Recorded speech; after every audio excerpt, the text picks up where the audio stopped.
Mungkin fans tidak akan pernah tahu bahwa garis keluarga Pikachu memiliki satu evolusi lagi jika demo Pokemon Gold and Silver di tahun 1997 tidak pernah bocor. Karena di masa ini, beberapa desain Pokemon mulai terlihat meskipun belum pernah dirilis.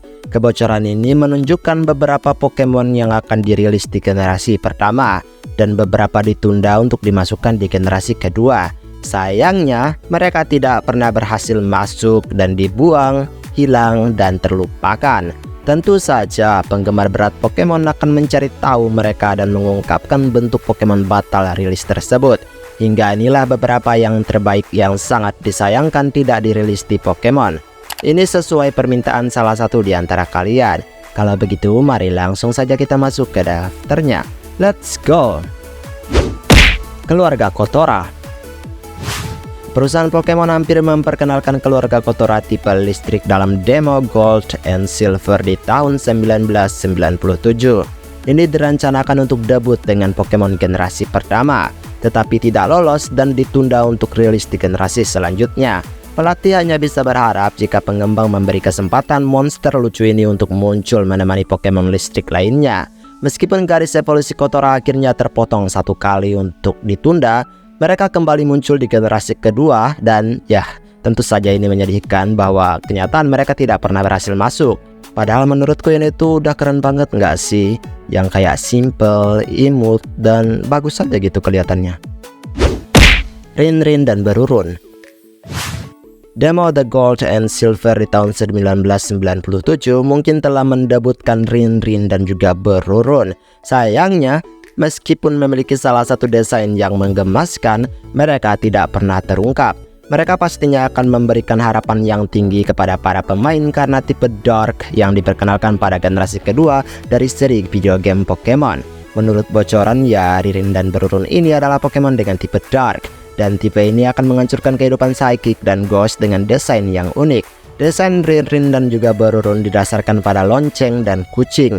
Seiring berjalannya waktu, para pelatih belum melihat satu pun monster dengan dua kemiripan ini dalam satu desain tertentu. Kayak nggak ada gitu kucing bawa bel gitu kan. Grochu. Komunitas Pokemon sering bertanya-tanya Pokémon monster mana yang memiliki evolusi keempat, kelima, atau paling banyak. Ya, tentu saja tidak ada satupun kecuali itu evolusi bercabang.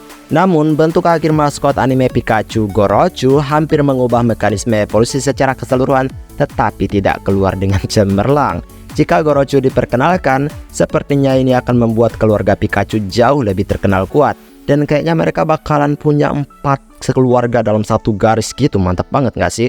Menurut para pengembang dalam wawancara, mereka mengungkapkan bahwa bentuk yang belum dirilis yaitu Gorochu akan memulai debutnya sebagai evolusi generasi pertama yaitu Raichu. Tetapi masalah ruang cartridge membuat evolusi ini batal dirilis. Tapi lucunya malah Pichu yang diperkenalkan di generasi kedua. Konya.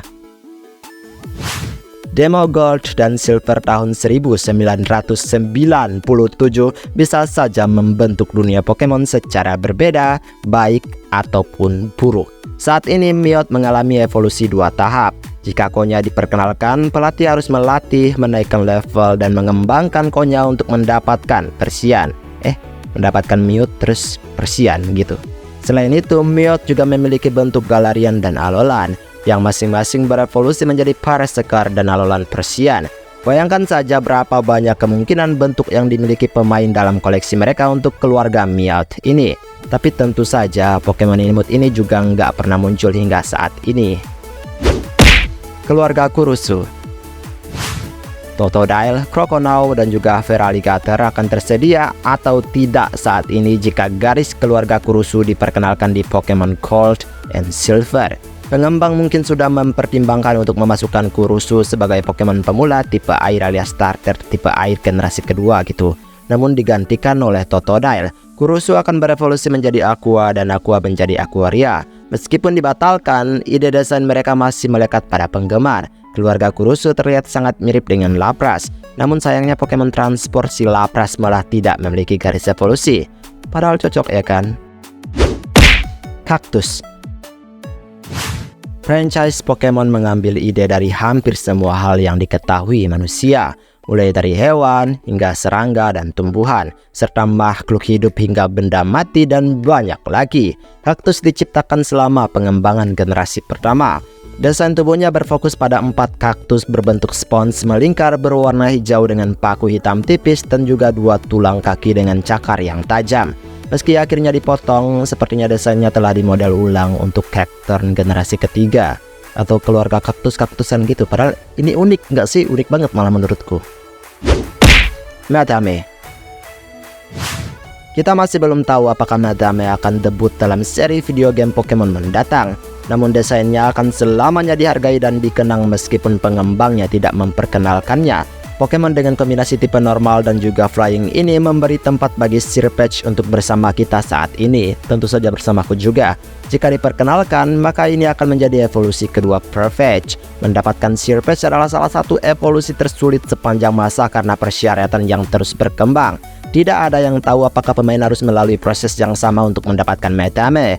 Namun jika ia masih diingat oleh pengembang, maka itu akan menjadi Pokemon yang sangat disukai oleh para penggemar. Ya bayangkan saja dia muncul gitu kan nanti di generasi berikutnya, berharap banget aku. Octillery Beta. Dibandingkan dengan melatih Octillery saat ini di game Pokemon yang terlihat seperti gurita, demo Pokemon Gold and Silver Beta Octillery memiliki banyak kemiripan. Pokemon tipe air yang tampak militan ini didasarkan pada sebuah tank. Ia memakai topi militer, tubuh bagian atasnya adalah menara, hidungnya adalah fume extractor, dan juga tubuh bagian bawahnya menyerupai roda tank gitu. Tidak diragukan lagi ya, Kian Octillery ini menarik meskipun memiliki desain yang aneh. Beta Octillery bagaimanapun terlihat lebih siap untuk berperang karena desain gabungan soldier ke tank yang all-in-one dan nyambung banget dengan pra-evolusinya yang ketimbang sekarang. Tapi emang bagus Octillery Repam sih kayaknya. Wolfman and Werewolf. Banyak penggemar yang sangat kecewa karena Wolfman dan Werewolf tidak berhasil muncul dalam game manapun. Jika Pocket Monster yang terinspirasi dari manusia serigala ini dirilis, wah, menurutku ini keren banget coy. Pemain tidak akan pernah memiliki kesempatan lagi untuk menangkap makhluk-makhluk ini. Wolfman sendiri berevolusi di level 35 untuk menjadi Werewolf. Ini menyedihkan karena unik banget coy. Kedua makhluk tersebut awalnya memiliki nama Jepang Urufuman dan juga Waurufu. Ya meskipun memang demonya hanya mencantumkan nama Jepang mereka, tapi kalau diterjemahin ke bahasa Inggris gitu, Urufuman adalah Wolfman dan Waurufu adalah Werewolf gitulah. Dan itulah desain Pokemon terbaik yang batal dirilis. Beberapa didesain ulang menjadi Pokemon berbeda, dan sisanya diharapkan bisa beneran muncul di Pokemon official ya kan. Baiklah, sampai di sini video hari ini. Maaf jika ada kesalahan kata atau mungkin ada kalimat yang kurang tepat, mohon bantu koreksi. Kita ketemu lagi di next video, aku pamit dulu. Dadah.